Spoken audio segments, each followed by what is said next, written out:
పూరా లోకల్. వాళ్ళ కరీంనగర్ ప్రధాన ఆసుపత్రికి రెగ్యులర్గా వస్తూ ఉంటారు. ఇలా వేలాది మంది ఇలా ట్రీట్మెంట్ కోసం వస్తూ ఉంటారు.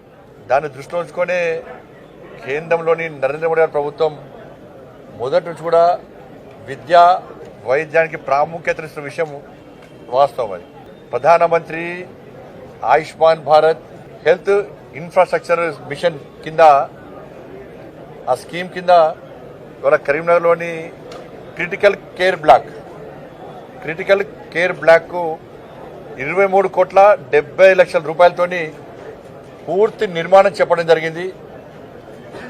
అత్యాధునిక వసతులు అన్ని ఎక్విప్మెంట్స్ తోని ఈరోజు ఈ క్రిటికల్ కేర్ బ్లాక్ ను ఈరోజు ప్రారంభించడం జరిగింది.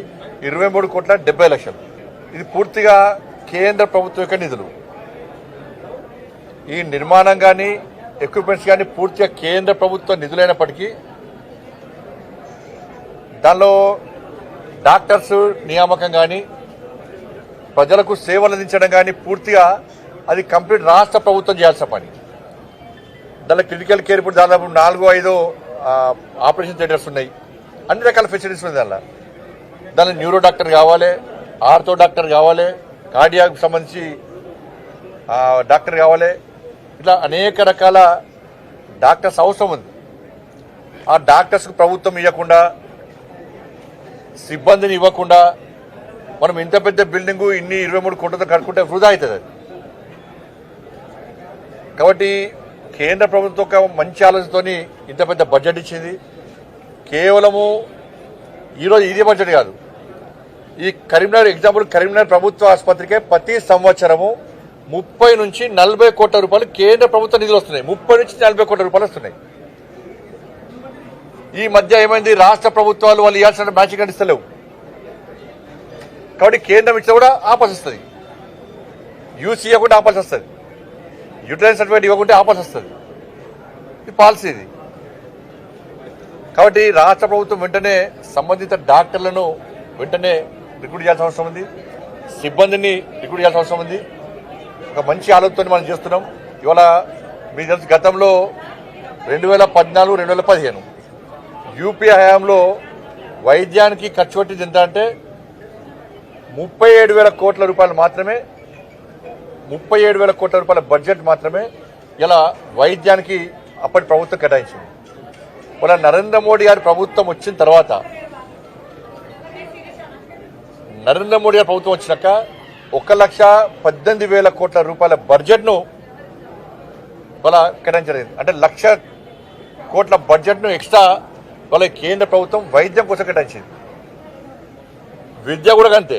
అంత ప్రభుత్వం 68,000 కోట్ల రూపాయలు ఇస్తే నరేంద్ర మోడీ గారి ప్రభుత్వం 1,38,000 కోట్ల రూపాయల బడ్జెట్ ఇచ్చింది. అందుకే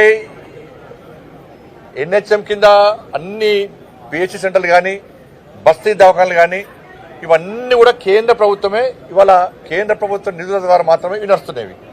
కానీ దురదృష్టవశాత్తు రాష్ట్ర ప్రభుత్వాలు ఆ నిధులను డైవర్ట్ చేయడం, కేంద్ర ప్రభుత్వం నిర్మాణం చేసినప్పుడు కూడా దాన్ని సరి అయిన విధంగా వినియోగించుకోకపోవడం. దీనికి కారణం ఏంటంటే ఎక్స్పర్ట్స్ లేకపోవడం.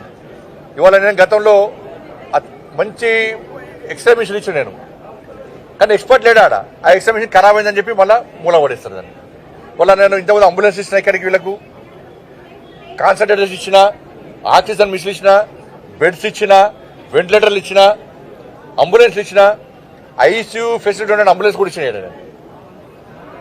కానీ ఇటు కేంద్ర ప్రభుత్వం ఇస్తున్నది, ఇటు మేము ఇస్తున్నాం. కాబట్టి ఇవన్నీ ఇచ్చినప్పుడు కూడా దాన్ని వినియోగించుకోవాల్సిన బాధ్యత ఉంది. కాబట్టి అందుకే ఇవాళ డాక్టర్లను ఇంకా పెంచాలని చెప్పి అంతకుముందు ఎయిమ్స్ ఎన్ని ఉండే, అంతకుముందు all India institute of medical science ఎన్ని ఉండే, దేశంలో 7 ఉండే కాంగ్రెస్ పార్టీ హయాంలో. ఇవాళ బీబీ నగర్తో పాటు దాదాపు 30 ఎయిమ్స్ నిర్మిస్తాం మనం. మెడికల్ కాలేజ్ 387 మెడికల్ కాలేజ్ ఉండే, వాళ్ళ 780 మెడికల్ కాలేజీలు అని. 51,000 మాత్రమే మెడికల్ సీట్స్ ఉండే, ఎంబీబీఎస్ సీట్లు. వాళ్ళ 1,18,000 సీట్లు ఇచ్చినాం, ఇవాళ పెంచినాం. 31,000 పీజీ సీట్లు ఉండే, వాళ్ళ 71,000 పీజీ సీట్లు పెంచినాం. అంటే ఇంకా డాక్టర్స్ తయారంటే దేశానికి అవసరం ఉందని చెప్పి మనం చెప్పే ప్రయత్నం చేస్తున్నాం. కాబట్టి నేను మళ్ళీ రాష్ట్ర ప్రభుత్వం విజ్ఞప్తి చేస్తున్నా. కేంద్ర ప్రభుత్వం నిధులు ఇచ్చింది, నిర్మాణాలు చేపట్టింది, అన్ని రకాల సౌకర్యాలు ఏర్పడిస్తున్నది. దాన్ని మెయింటైన్ చేసిన బాధ్యత రాష్ట్ర ప్రభుత్వం కూడా చేయాల్సిందిగా కోరుతా ఉన్నాను.